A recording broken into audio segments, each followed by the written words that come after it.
മക്കളെ, Indian statistical institute അഥവാ ISIയുടെ 2026-27 വർഷത്തേക്കുള്ള അഡ്മിഷൻ നോട്ടീസ് പബ്ലിഷ് ചെയ്തിട്ടുണ്ട്. അപ്പോൾ ഇതിൽ വരുന്നത് സ്റ്റാറ്റിസ്റ്റിക്സ്, മാത്സ്, അതേപോലെ ഡേറ്റാ സയൻസ്, ഇങ്ങനെ 3 ഡിഗ്രി കോഴ്സുകളും പിന്നെ PG കോഴ്സുകളും റിസർച്ച് പ്രോഗ്രാമുകളും ഒക്കെയാണ് വരുന്നത്. അപ്പോൾ അതിൽ കൂടുതലായിട്ട് ഡിഗ്രിയുടേത് മാത്രമാണ് ഞാനിതിൽ എക്സ്പ്ലെയിൻ ചെയ്യുക. പ്രോസ്പെക്ടസ് അവരുടെ സൈറ്റിൽ അവൈലബിൾ ആണ്, നിങ്ങൾക്ക് വേണമെങ്കിൽ അത് ചെക്ക് ചെയ്യാവുന്നതാണ്. ഇതിൽ ഡീറ്റെയിൽ നോക്കാം. ഡിഗ്രി കോഴ്സുകളുടേത് 3 വർഷത്തെ ബാച്ചലർ ഓഫ് സ്റ്റാറ്റിസ്റ്റിക്സ് ഹോണേഴ്സ് പ്രോഗ്രാമാണ് BStat ഹോണേഴ്സിന് കൊടുത്തിരിക്കുന്നത്. അതിൽ +2 പാസ്സായിരിക്കണം. എങ്ങനെ പാസ്സായിരിക്കണം എന്ന് വെച്ചാൽ വിത്ത് മാത്സ് ആൻഡ് ഇംഗ്ലീഷ് ആ സബ്ജക്റ്റ്. ഓക്കെ, മാത്സും ഇംഗ്ലീഷും പഠിച്ചിട്ടുണ്ടാവണം. നിലവിൽ ഈ വർഷം എഴുതുന്നവർക്കും അപ്ലൈ ചെയ്യാം. സ്റ്റൈഫൻഡ് ഏകദേശം 5000 രൂപയാണ് ഒരു മാസത്തേക്ക് ഉണ്ടാവുക. ഈ പ്രോഗ്രാം കൊൽക്കത്ത ക്യാമ്പസിൽ മാത്രമാണ്. ഇനി 3 വർഷത്തെ ബാച്ചലർ ഓഫ് മാത്തമാറ്റിക്സ്, അതായത് BMath എന്ന് കൊടുത്തിരിക്കുന്നത്. അവിടെയും സക്സസ്ഫുൾ കംപ്ലീഷൻ ഓഫ് +2 കംപ്ലീറ്റ് ചെയ്തിട്ടുണ്ടാവണം, അല്ലെങ്കിൽ +2 പഠിച്ചുകൊണ്ടിരിക്കുന്ന കുട്ടിയായിരിക്കണം വിത്ത് മാത്സ് ആൻഡ് ഇംഗ്ലീഷ് ആ സബ്ജക്റ്റ്. അവിടെ ഈ കോഴ്സ് ബാംഗ്ലൂരിൽ മാത്രമാണ്. ദെൻ 5000 രൂപയാണ് പറഞ്ഞത്. അപ്പോൾ ഇത് കൊൽക്കത്തയിൽ മാത്രവും ഇത് ബാംഗ്ലൂരിൽ മാത്രമാണ്. ഇനി മൂന്നാമത്തെ 4 വർഷത്തെ പ്രോഗ്രാമാണ്. ഇതുവരെ പറഞ്ഞത് രണ്ടും 3 വർഷത്തേതാണെങ്കിൽ 4 വർഷത്തെ സ്റ്റാറ്റിസ്റ്റിക്കൽ ഡേറ്റാ സയൻസ് BSDS എന്ന് കൊടുത്തിട്ടുണ്ടാവും.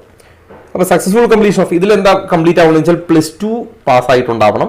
ആ +2ൽ മാത്സ് പഠിച്ചിട്ടുണ്ടാവണം, അല്ലെങ്കിൽ അപ്ലൈഡ് മാത്സ് ഉണ്ടാവണം, ഇംഗ്ലീഷും ഉണ്ടാവണം.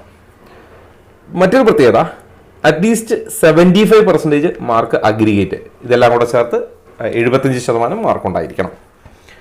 അതേപോലെ തന്നെ ഇത് 2025-ലോ 26-ലോ ക്വാളിഫൈ ചെയ്താൽ മതി. ഓക്കെ, ഇപ്പോൾ +2 2025-ലോ 26-ലോ പഠിച്ച കുട്ടികൾക്കാണ് ഇത് എഴുതാൻ പറ്റുക. ഇത് മാത്രമല്ല, ഇതിൽ എലിജിബിലിറ്റി ക്രൈറ്റീരിയയിൽ പറയുന്നുണ്ട് CUT-യുടെ 2025 അല്ലെങ്കിൽ 26, JEE 25 അല്ലെങ്കിൽ 26 ക്വാളിഫൈ ആയാലും ഇതിലേക്ക് അപ്ലൈ ചെയ്യാം. അതിൻ്റെ ഡീറ്റെയിൽ ഞാൻ ഇതിൻ്റെ പിന്നാലെ പറയാം.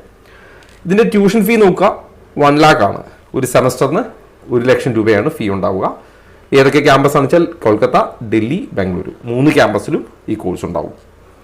ഇനി അതർ അക്കാഡമിക് ഫീസായിട്ട് ഒരു സെമസ്റ്ററിൽ 2500 രൂപ വേറെയും വരും.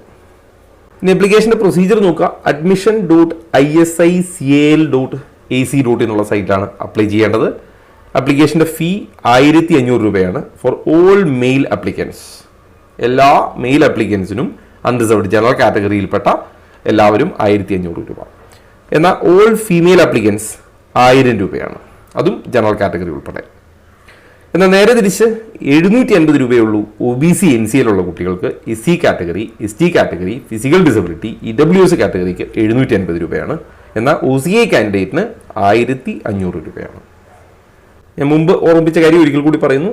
ഈ BStat 3 വർഷത്തെ പ്രോഗ്രാമാണ്, കൊൽക്കത്തയിൽ മാത്രം. BMath 3 വർഷത്തേതാണ്, ബാംഗ്ലൂരിൽ മാത്രം. BSDS 4 വർഷമാണ്, കൊൽക്കത്ത, ഡൽഹി, ബാംഗ്ലൂരു. ബാക്കി PG പ്രോഗ്രാമൊക്കെ താഴേക്കൊണ്ട് ഞാൻ മെൻഷൻ ചെയ്തിട്ടില്ല എന്ന് മാത്രം. അതിൽ സീറ്റുകളുടെ ഡീറ്റെയിൽ നോക്കാം. BStatന് ന്യൂട്രൽ സീറ്റുകൾ ആർക്കും അപേക്ഷിക്കാവുന്ന. ജനറൽ സീറ്റുകൾ 63 ആണെങ്കിൽ, സെൽഫ് ഫിനാൻസിങ്ങിൽ 16 സീറ്റും INMO ചാനൽ വഴിയുള്ളത് 5 സീറ്റുമാണ്. ഇതിൻ്റെ ഡീറ്റെയിൽ ഞാൻ പിന്നീട് പറയാം. BMathൻ്റേത് 63 സീറ്റും സെൽഫ് ഫിനാൻസിങ്ങിൽ 16ഉം INMO ചാനൽ വഴി 5ഉം. BSDSന് സെപ്പറേറ്റ് സൂപ്പർ നമ്പർ സീറ്റുകളൊന്നുമില്ല. 25 സീറ്റ് കൊൽക്കത്തയിൽ, 25 സീറ്റ് ഡൽഹിയിൽ, 25 സീറ്റ് ബാംഗ്ലൂരിൽ, ടോട്ടൽ 75 സീറ്റ്. അപ്പോൾ ഇത് നോക്കിയറിയാം, ഇത്രയും സീറ്റാണ് BStatന്, ഇത്രയും ഉണ്ടാവും BMathന്, ഇത്രയും ഉണ്ടാവും BSDSന്, 75 സീറ്റ്. അപ്പോൾ ഇതിലോരോന്നും റിസർവേഷൻ ഉള്ള കാറ്റഗറിയുടെ ഇതൊക്കെ ഇവിടെ മെൻഷൻ ചെയ്തിട്ടുണ്ട്. ഇനി ആ പ്രോഗ്രാമുകൾ നോക്കുക. ഒന്ന് BStatൻ്റെ കേസ് നോക്കുക. BStat കൊൽക്കത്തയിൽ ഇതൊക്കെ നമ്മൾ പറഞ്ഞതാണ്, എലിജിബിലിറ്റിയും പറഞ്ഞതാണ്, മാത്സും ഇംഗ്ലീഷും പഠിച്ചിട്ടുണ്ടാവണം. ഈ സെലക്ഷൻ പ്രൊസീജിയർ നോക്കുക. 2 രീതിയിലാണ് സീറ്റ് എടുക്കുക. ഒന്ന് INMO അവാർഡീസ്, സൂപ്പർ ന്യൂമറി സീറ്റാണ്. ഇതല്ലാതെ കുട്ടികൾക്ക് എന്ത് ചെയ്യാം, റിട്ടൺ ടെസ്റ്റ് ഉണ്ട്. 2 എക്സാമാണ്, ഒരു MCQയും ഒരു ഡിസ്ക്രിപ്റ്റീവ് ടൈപ്പുമായിട്ടുള്ള 2 എക്സാം എഴുതിയിട്ടാണ് ഇതിലേക്ക് സീറ്റ് ഉണ്ടാകും. അങ്ങനെ 2 രീതിയിലാണ്. അപ്പോൾ INMO ചാനൽ ഞാൻ നേരത്തെ പറഞ്ഞത് ഇതിനെക്കുറിച്ചാണ്. ഈ INMO ചാനൽ എന്ന് പറയുന്നത് ഇന്റർനാഷണൽ മാത്തമാറ്റിക് ഒളിമ്പിയാഡ് ട്രെയിനിങ്, അതായത് INMO അതാണ്. ഈ ഇന്റർനാഷണൽ മാത്തമാറ്റിക് ഒളിമ്പിയാഡിൽ ഉണ്ടായിരുന്ന അല്ലെങ്കിൽ അത് ക്വാളിഫൈ ചെയ്ത കുട്ടികൾക്ക് ആണ് ഈ INMO ചാനൽ വഴിയുള്ള അഡ്മിഷൻ ഉണ്ടാവുക. ഇനി BMathൻ്റെ നോക്കാം. BMath 3 വർഷത്തേതാണ്. ബാക്കി പ്രോഗ്രാം ഒക്കെ പറഞ്ഞിരുന്നു. എലിജിബിലിറ്റി നേരത്തെ പറഞ്ഞതുപോലെ BStatൻ്റെ ഇതുപോലെ തന്നെ, സെലക്ഷൻ പ്രൊസീജിയറും BStatൻ്റെ ഇതുപോലെ. INMO ചാനൽ വഴിയുള്ള സീറ്റിന്റെ ഡീറ്റെയിലും നേരത്തെ നമ്മൾ അതായത് BMathനും അതുപോലെ BStatനും ഈ രണ്ടിനും എന്താണ് ഒരേ മെത്തേഡുകളാണ്. 2 ക്യാമ്പസിലായിരിക്കും, പ്രൊസീജിയറൊക്കെ സെയിം തന്നെ. എന്നാൽ നേരെ തിരിച്ച് BSDS പ്രോഗ്രാം നോക്കാം. ഈ BSDS സ്റ്റാറ്റിസ്റ്റിക്കൽ ഡാറ്റാ സയൻസ് എന്ന് പറഞ്ഞത് ഇതിൽ 3 ക്യാമ്പസിലുണ്ട്. പക്ഷേ ഈ കോഴ്സ് എങ്ങനെയായിരിക്കും? ഹൈബ്രിഡ് മോഡാണ്. ഏതെങ്കിലും ഒരിടത്തായിരിക്കും ക്ലാസ് ഉണ്ടാവുക, ബാക്കിയുള്ളവർക്ക് അത് വീഡിയോ കോൺഫറൻസിങ് വഴിയാണ് ക്ലാസ് അവൈലബിൾ ആവുക. ഓക്കെ, ബാക്കി 2 ക്യാമ്പസിലും 3 ക്യാമ്പസിലാണ് ആകെയുള്ളത്. ഒരിടത്ത് നോർമലി ക്ലാസ് നടക്കും, അതിൻ്റെ വീഡിയോ കോൺഫറൻസിങ് മോഡിലായിരിക്കും ബാക്കിയുള്ളവർക്ക് അത് കിട്ടുക. എലിജിബിലിറ്റി ഒക്കെ നമ്മൾ നേരത്തെ പറഞ്ഞതാണ്. ഇനി അവിടെ ശ്രദ്ധിക്കേണ്ട കാര്യങ്ങൾ നോക്കുക.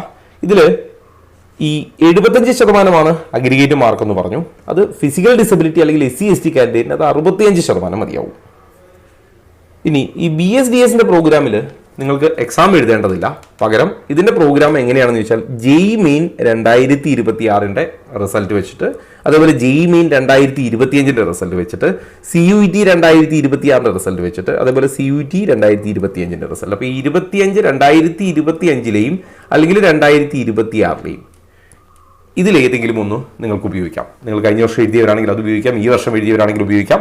ഈ മോഡിലായിരിക്കും അവിടെ അഡ്മിഷൻ നടക്കുക. ഇനി ഇതിൻ്റെ എക്സാം സെൻറ്റർ കേരളത്തിൽ 2 സെൻറ്ററാണുള്ളത്. ഒന്ന് കൊച്ചിയിലുണ്ടാവും, രണ്ടാമത്തേത് ട്രിവാൻഡ്രം. ഈ 2 സ്ഥലത്താണ് കേരളത്തിൽ ഇവരുടെ എക്സാം ഉണ്ടാവുക. ഇനി എക്സാമിൻ്റെ ഡീറ്റെയിൽ നോക്കുക. BSTAT അതുപോലെ BMAT, ഇതിന് 2 മാത്രമേ എക്സാം ഉള്ളൂ. ഞാൻ നേരത്തെ പറഞ്ഞു BSDSന് JEEയുടെയും CUETയുടെയും മാർക്ക് വെച്ചിട്ടാണ്. ഇനി ഇതിൽ പ്രത്യേകത എന്ന് വെച്ചാൽ 2 എക്സാം ഉണ്ടാവും. ഒന്നൊരു ഫോർനൂൺ എക്സാം ഉണ്ടാവും 2 മണിക്കൂറുള്ള, അതിനുശേഷം ആഫ്റ്റർനൂൺ ഉണ്ടാവും, അതും 2 മണിക്കൂർ എക്സാമാണ്. മാത്സ് ആണ് ടെസ്റ്റ് സബ്ജക്റ്റ് ഉണ്ടാവുക. MCQ ആണ് രാവിലെ.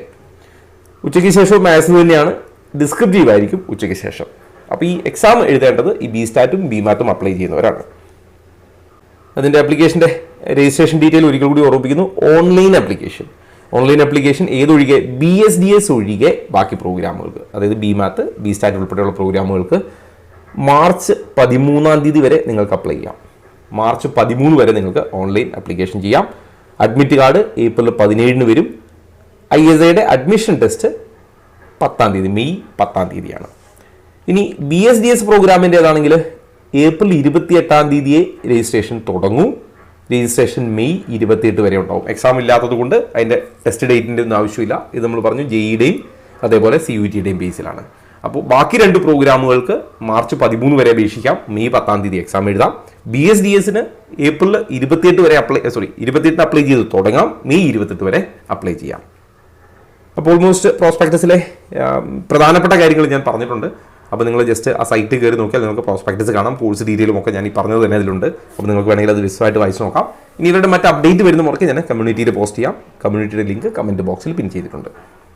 എൻട്രൻസ് സംബന്ധമായ വാർത്തകളും അപ്ഡേഷനുകളും ഏറ്റവും വേഗം ആധികാരികമായി അറിയാൻ സബ്സ്ക്രൈബ് ചെയ്യുക, ബെൽ ഐക്കൺ അമർത്തുക. ഈ വീഡിയോ മറ്റു സുഹൃത്തുക്കളിലേക്കും ഷെയർ ചെയ്ത് നൽകുക.